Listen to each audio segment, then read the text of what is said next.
محمد صلی اللہ علیہ وسلم۔ سلطنت عثمانیہ کے بانی سلطان عثمان غازی۔ السلام علیکم ورحمۃ اللہ وبرکاتہ۔ بسم اللہ الرحمن الرحیم۔ ناظرین، آج ہم مزار مبارک کی زیارت کر رہے ہیں سلطان عثمان غازی رحمۃ اللہ علیہ۔ عثمانیہ سلطنت کے بانی سلطان عثمان غازی، آپ میں وہ سب اوصاف پائے جاتے تھے جو ایک بانی کے لیے ضروری ہے۔ آپ حضرت شیخ ادب علی رحمۃ اللہ علیہ کے مرید ہیں۔ آپ اوصاف اور خوبیوں میں اپنے والد ارطغرل غازی سے بڑھ کر ثابت ہوئے۔ آپ میں شجاعت، قیادت، عدل و انصاف جیسی تمام خوبیاں موجود تھیں۔ ارطغرل غازی کے وصال کے بعد سلجوق سلطنت کے دارالحکومت کونیا پر منگول کے قبضے اور سلجوق سلطنت کے خاتمے کے بعد آپ کی جاگیر خود مختار ہو گئی، جو بعد میں سلطنت عثمانیہ کہلائی۔ عثمان غازی کی جاگیر کی سرحد قسطنطنیہ کی بازنطینی سلطنت سے ملی ہوئی تھی۔ یہ وہی بازنطینی حکومت تھی جو رومی سلطنت کے نام سے مشہور تھی۔ آپ کا صدر مقام یعنی شہر تھا، لیکن برسا کی فتح کے بعد اسے دارالحکومت قرار دیا گیا۔ سلطان عثمان غازی نے اپنے ابتدائی دور میں ایک مسجد بھی بنوائی جو سلطنت عثمانیہ کی پہلی مسجد ہے۔ آپ کی زندگی سادہ تھی اور کبھی دولت جمع نہ کی۔ مالی غنیمت میں یتیموں اور غریبوں کا حصہ نکالنے کے بعد سپاہیوں میں تقسیم کر دیا کرتے۔ آپ کی ان خوبیوں کی وجہ سے ہی ترک آج بھی آپ کا نام عزت سے لیتے ہیں۔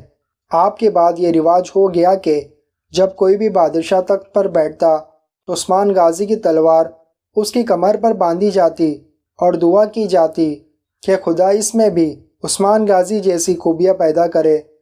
آپ کا مزار مبارک برسا، ترکی میں مرجع خلائق ہے۔ میں نے ڈسکرپشن میں گوگل میپ کا لوکیشن دیا ہے، آپ اسے فالو کر کے آسانی سے زیارت کے لیے جا سکتے ہیں۔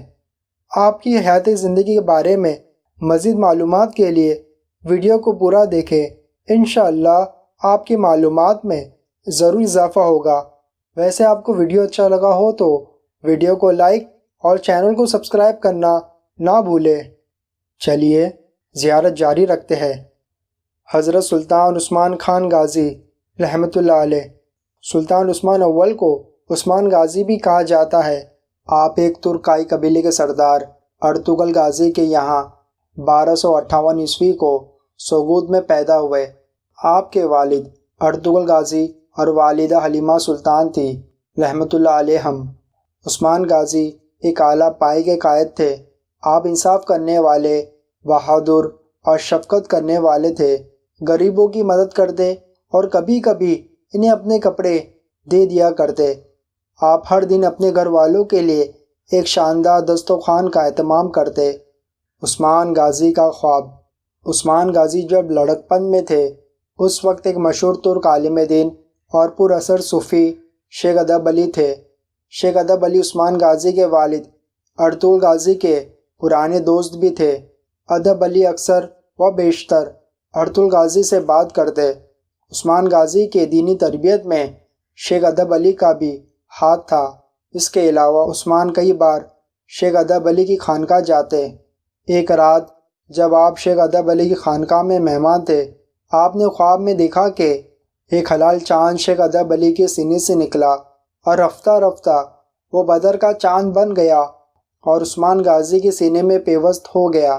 پھر عثمان کے پہلو سے ایک درخت نمودار ہوا جو بڑھتا چلا گیا یہاں تک کہ اس کی شاخیں آدھی زمین پر پھیل گئی۔ اس درخت کے جڑوں سے دنیا کے 4 بڑے دریا بہہ رہے تھے اور اس درخت کی شاخیں 4 بڑے پہاڑوں کو سنبھالے ہوئے تھی۔ درخت کے پتے تلوار سے مشابہ تھے۔ اچانک ایک تیز ہوا چلی اور درخت کے پتے ایک بر اعظم کی طرح ہو گئے۔ وہ بر اعظم ایک انگوٹھی کی طرح دکھائی دیتا تھا۔ عثمان غازی نے اس انگوٹھی کو پانا چاہا کہ آپ کی آنکھ کھل گئی۔ آپ نے یہ شیخ ادب علی کو خواب بیان کیا۔ کچھ دیر خاموشی کے بعد شیخ نے آپ کو بتایا، مجھے خوشخبری ملی ہے عثمان، اللہ نے تمہیں اور تمہارے بیٹوں کو خود مختاری عطا کی۔ پوری دنیا تمہاری ماتحت ہوگی اور میری بیٹی تمہاری بیوی ہوگی۔ خواب سننے کے بعد شیخ نے فوراً اپنی بیٹی رابعہ بالا خاتون کا نکاح آپ سے کر دیا۔ یہ خواب عثمان ڈریم کے نام سے جانا جاتا ہے، جو خدا کے طرف سے سلطنت عثمانیہ کا خدائی اشارہ تھا۔ سلطان عثمان غازی کے اوصاف اور خوبیاں۔ آپ میں وہ سب اوصاف پائے جاتے تھے جو ایک بانی کے لیے ضروری ہے۔ آپ کی ہمت اور بہادری غیر معمولی تھی۔ جنگ میں اس جذبے سے لڑتے، سپاہیوں میں نئی روح پھونک دیتے۔ آپ کا عدل و انصاف بہت مشہور ہے۔ اس انصاف میں سبھی برابر تھے۔ آپ نے اپنی ذاتی دولت کبھی جمع نہ کی، اپنے حصے کا مال غنیمت بھی بانٹ دیتے۔ 1281 عیسوی تک اپنے والد کے زیر سایہ کافی جنگوں میں شرکت کی۔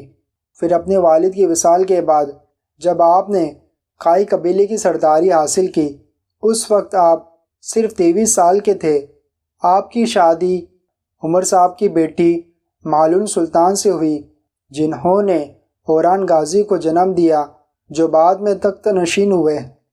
عثمان غازی کے ہاتھ اقتدار آتے ہی آپ نے بازنطین عیسائی سلطنت کے سرحدی علاقوں کو فتح کرنا شروع کیا۔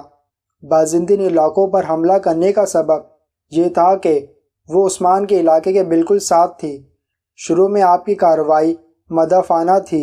بازنطینی قلعہ دار سلجوق سلطنت کے سرحدی علاقوں پر حملہ کرتے تھے اور سلجوق سلطنت کی نائب کی حیثیت سے آپ کو ان سے جنگ کرنا پڑتا، لیکن آپ نے کبھی جنگ نہ ہاری۔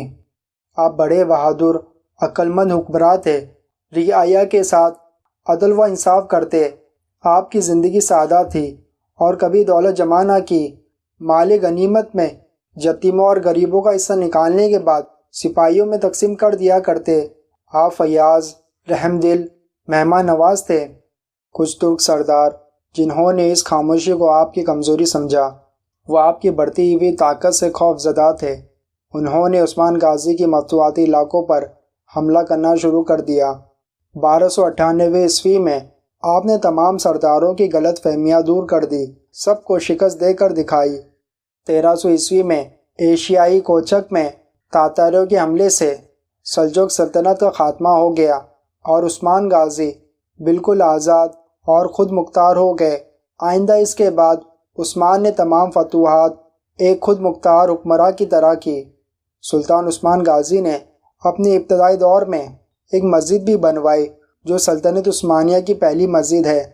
سلطان عثمان غازی کا مقصد صرف دیگر ریاستوں کو فتح کرنا نہیں تھا، بلکہ کافی عرصہ آپ شہروں کے انتظامی معاملات میں مصروف رہے، حکومت کے مختلف شعبے قائم کیے، عوام کی فلاح و بہبود کے لیے بہت سے کام کیے۔ 1300 عیسوی میں ینی شہر، جو کہ بورسا کا ایک ضلع تھا، اسے فتح کر کے آپ نے اس سلطنت کا اسے دارالحکومت بنایا۔ 1301 عیسوی میں سلطان عثمان غازی نے بازنطینی شہنشاہ کی بڑی فوج کو کرہ حصار کے مقام پر عبرتناک شکست دی۔ اس حالات کو دیکھتے ہوئے بازنطینی شہنشاہ نے تاتاریوں کو اکسایا کہ وہ عثمان پر حملہ کرے۔ تاتاریوں نے آپ کی مفتوحاتی علاقوں پر حملہ کرنا شروع کیا۔ اس بار عثمان غازی نے اپنے بیٹے اوران خان غازی کو منگول کا مقابلہ کرنے بھیجا۔ اوران غازی نے منگول کو شکست دی۔ یوں بازنطینی سمیت سلطان عثمان غازی نے سب دشمنوں کی امیدوں پر پانی پھیر دیا۔ بورسا کا محاصرہ۔ 1317 عیسوی میں سلطان عثمان غازی نے بورسا کا محاصرہ کیا۔ یہ محاصرہ طول پکڑ گیا، یہاں تک کہ اسی محاصرے کے دوران آپ کا وصال 1326 عیسوی میں ہوا۔ کچھ روایت کے مطابق بورسا کے فتح کے وقت آپ بستر مرض پر تھے۔ آپ نے وصال سے پہلے اپنے بیٹے اوران غازی کو اپنا جانشین مقرر کیا اور لوگوں میں عدل و انصاف کی تلقین کی اور طویل نصیحت کی۔ سلطان اوران غازی نے بورسا کا محاصرہ جاری رکھا اور 1326 عیسوی میں بورسا اوران غازی کے دور میں فتح ہوا، یعنی بورسا کا محاصرہ تقریباً 10 سال جاری رہا۔ آپ کے وصال کے بعد آپ کے مکان میں کوئی سونا، رقم وغیرہ نہیں ملا، صرف ایک کفتان، ایک نمکدان، ایک صوتی امامہ، لکڑی کا چمچہ اور چند عربی گھوڑے ملے۔ البتہ آپ کی ایک تلوار جو کہ شیخ ادب علی رحمۃ اللہ علیہ نے دی تھی، جو آج بھی موجود ہے۔ سلطان عثمان غازی کی یہ تلوار آپ کے بعد آنے والے ہر سلطان کو دی جاتی اور اس تقریب میں دعا کی جاتی کہ اللہ اس میں بھی عثمان غازی جیسی خوبیاں پیدا کرے۔ جب سلطان عثمان غازی کا وصال ہوا، سلطنت کا رقبہ 16,000 مربع کلومیٹر تھا۔